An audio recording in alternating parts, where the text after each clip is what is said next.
ODM2 read by me, Alan St. Jean.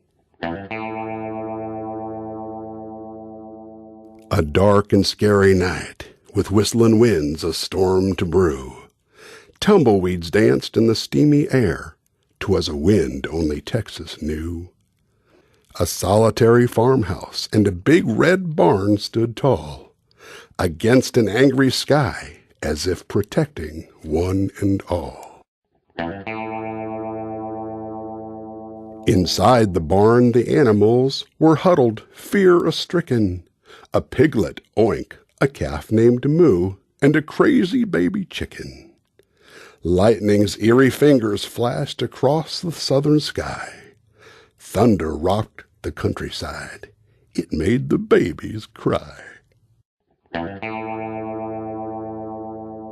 But earlier that day, at the break of morning light, the squeal of a newborn piglet brought his mother warm delight. "I'll name you Oink," she sweetly cooed. "You're the last of 13 brothers. You'll like it here, the slop is good. Soon you'll meet the others." Later on, out by the pond, baby Oink was a-rollin' around with all of his brothers and sisters until he heard a funny sound. His baby eyes got bigger as he focused on a log, for there in all his glory was a supersized bullfrog.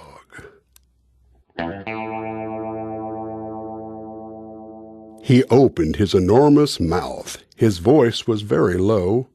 "Bump, bump, bump, bump, bump," he sang, so beautiful and slow. Just then, to little Oink's surprise, other frogs joined in. One short, one tall, one bubba-toothed, and one that flashed a grin. But let's get back to the story. Storm a-ragin', darkness fell, the old barn creaked and groaned. Chickens screamed, piggies squealed, while cattle wailed and moaned. Suddenly, in a blinding flash, lightning lit the night. It hit an old antenna, blazing hot and glowing white.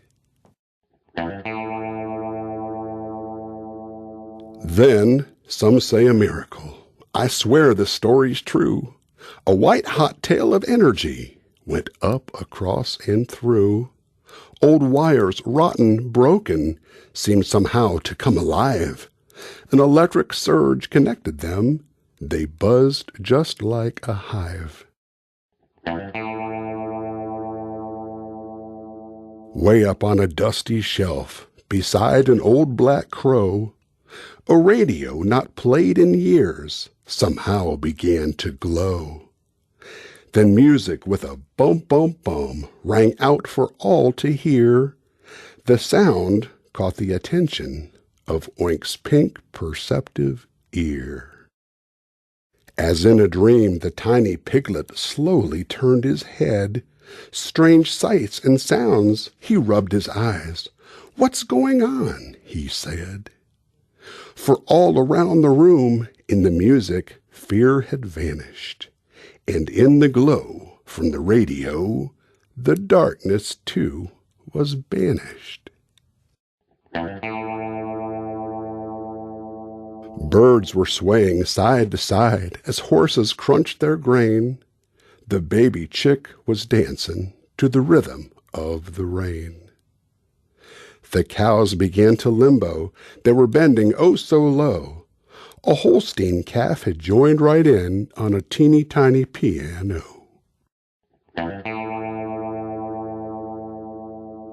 The crows, even the old one, were singing all dressed in black.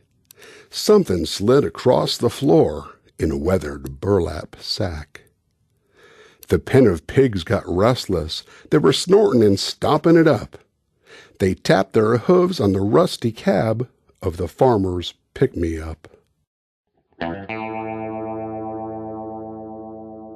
"Hey, I hear a bullfrog," scowled Oink, scratching his head.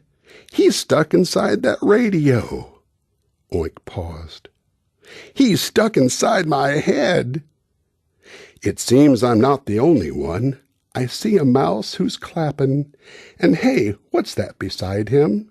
It's a boot. Why is it tappin'?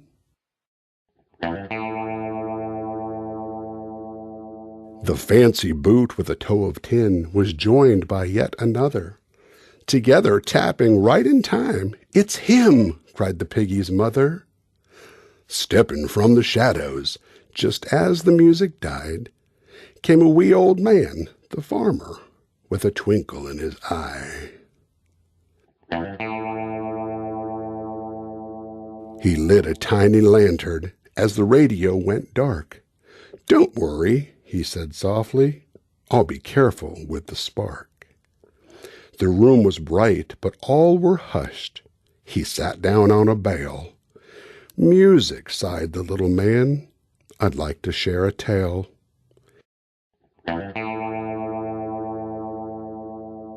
Years ago the music played, a barn dance I remember.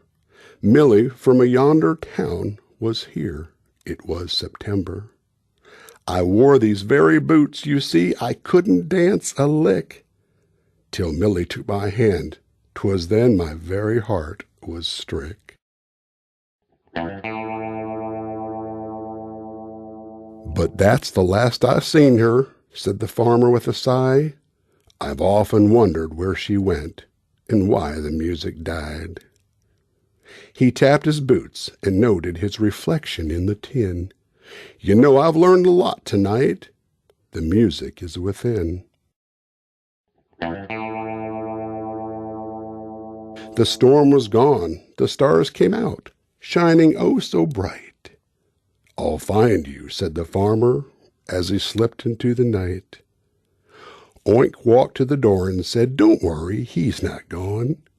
He's just getting started. You see, his radio is on.